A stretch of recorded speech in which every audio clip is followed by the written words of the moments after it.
Бишкекте гендердик теңчилик жана аялдардын укуктары боюнча улуттук диалог өттү. Ага жогорку кеңештин депутаттары, министрлер кабинетинин төрагасынын орун басары Идил Байсалов жана министрлер кабинетинин мүчөлөрү, эл аралык уюмдардын өкүлдөрү жана укук коргоочулар катышты. Иш-чара аялдарга карата дискриминациянын бардык түрлөрүн жоюу жөнүндө конвенциянын 45 жылдыгына арналып уюштурулду.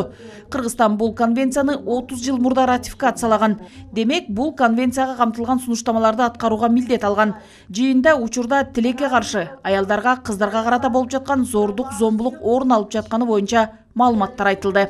Акыйкатчы институту 2024 ушул үй бүлөлүк зордук зомбулукту алдын алуу боюнча мыйзамдын аткарылышын мониторинг жүргүздү.